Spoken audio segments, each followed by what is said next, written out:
Selama toksiknya tidak dibersihkan, jangan harap tubuh mampu melawannya dan wabah atau kuman tidak berkembang dengan mudahnya. Untuk itu, perhatikan buang air besar kita harus setiap hari tanpa kesulitan. Intinya Bapak dan Ibu sekalian, bukan takut terhadap wabah COVID-19 atau wabah pandemi, tapi kita harus takut apabila sistem pertahanan tubuh kita tidak dirawat dan diperhatikan atau dipersiapkan sedini mungkin sebelum wabah masuk.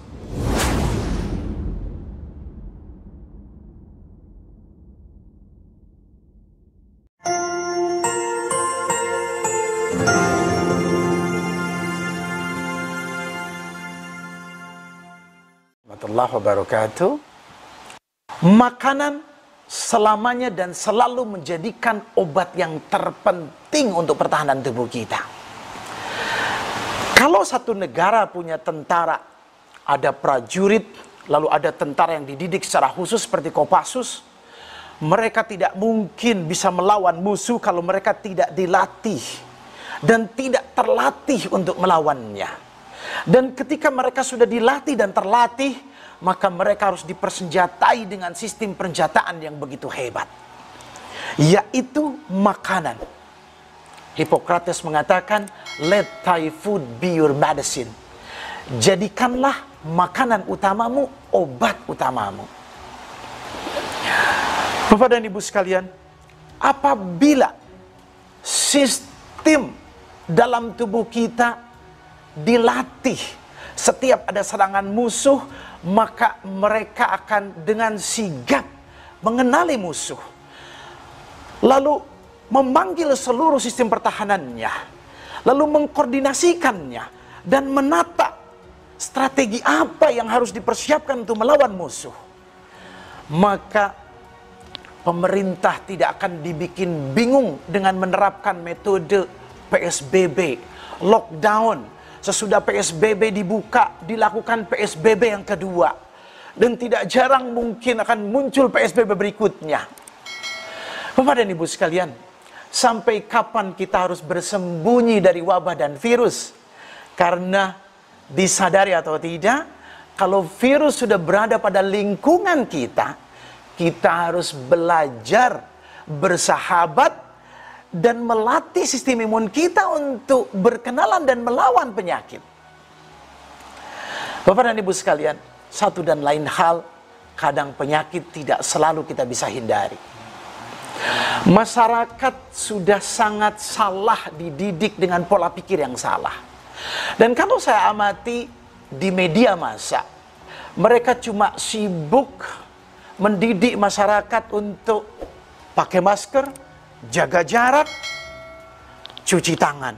Tapi tidak pernah dididik bagaimana menata dan merajut sistem pertahanan tubuh kita yang sudah bertahun-tahun kita jejali dengan makanan toksik. Menu makanan instan, menu minuman instan. Kalau kita lihat hampir semua makanan, buah diracun, sayur diracun, apapun serba toksik kita masukkan ke tubuh kita. Mari kita perbaiki Bapak dan Ibu sekalian. Kalau sebagian belahan dunia sudah mulai menyadari untuk memilah-milah makanan yang terbaik untuk tubuh harta kita yang paling mahal, Indonesia harusnya negara yang paling potensi untuk menata itu. Dan harusnya kita lebih memberikan edukasi yang aplikatif, yang kesehariannya dilakukan oleh masyarakat kita. Satu contoh, sistem imun tubuh manusia kalau ditata dengan bijak, walaupun kita makan makanan toksik, minum makanan instan, tapi ingat, hak tubuh harusnya diberikan lebih banyak daripada hanya selera lidah kita. Lalu langkah apa yang harus kita lakukan untuk mempersiapkan tentara tubuh di dalam melawan penyakit? Apakah cukup dengan pakai masker, cuci tangan, jaga jarak? Ketiga hal itu sangat penting Bapak dan Ibu sekalian. Tapi bukan bagian yang paling penting. Karena persoalannya bukan pada virus. Jadi masalah kita pada hari ini bukan virus yang harus kita salahkan. Tapi mari kita tunjuk ke tubuh kita. Kenapa sistem pertahanan tubuh kita loyo di dalam melawan penyakit? Kenapa kita tidak mampu melawan penyakit? Persoalannya, karena kita tidak tahu bagaimana membangun sistem imun kita dengan baik dan bijak. Bapak dan Ibu sekalian, ketika menghadapi era wabah, apa yang harus kita lakukan? Paling tidak, biasakan olahraga.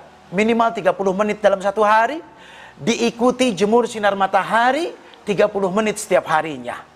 Itu obat yang tidak bisa dibeli dan diproduksi oleh pabrik obat manapun. Yang kedua, mari budayakan masyarakat kita untuk minum madu. Paling tidak 1-2 kali 2 sendok makan. Biasakan seluruh keluarga kita. Bangun tidur, berikan air madu hangat.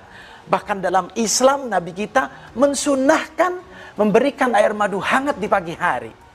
Berikutnya, tingkatkan asupan buah dan sayur, terutama yang memiliki kandungan vitamin C dan vitamin E dan antioksidan yang sangat tinggi.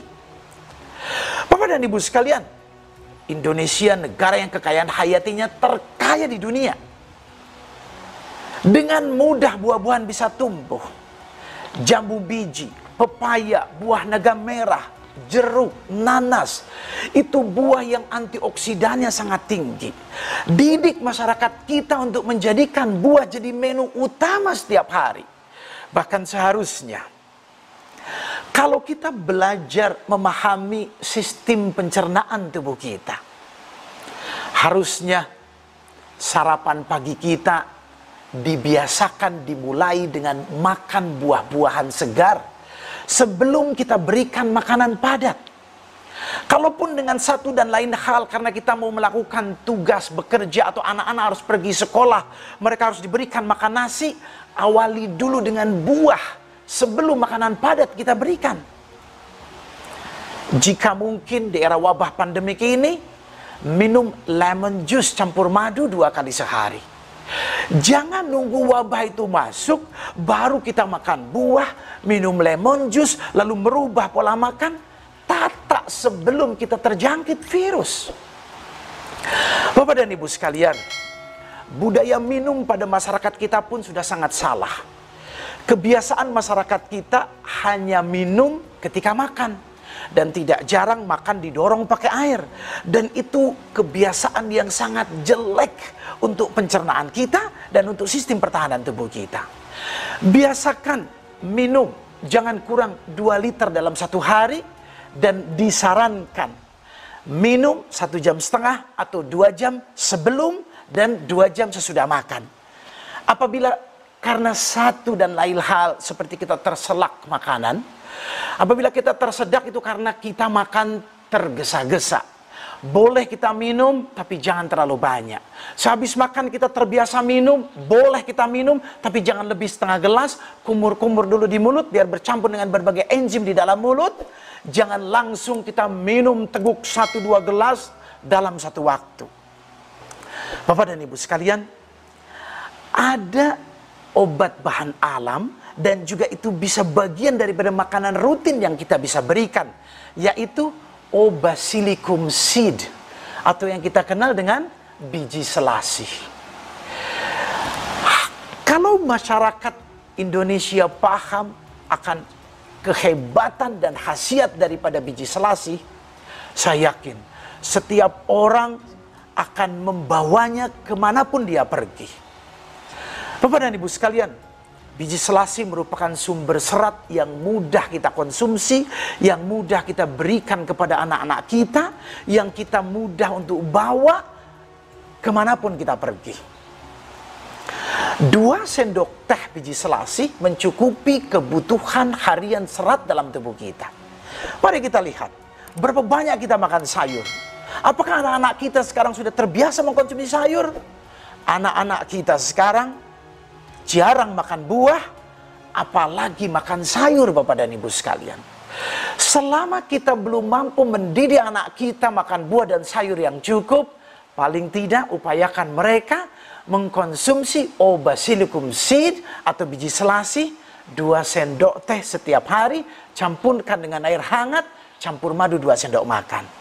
Apabila gejala awal sudah muncul, kita boleh mengkonsumsi biji selasi 2-3 kali per hari.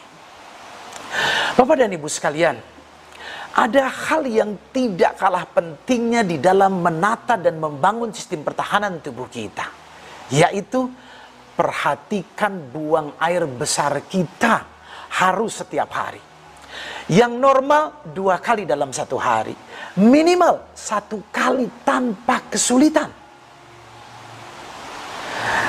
Bapak dan Ibu sekalian, kebanyakan ibu-ibu di rumah tidak pernah peduli untuk menanyakan sama anak-anaknya, "Nak, sudah buang air besarkah hari ini?"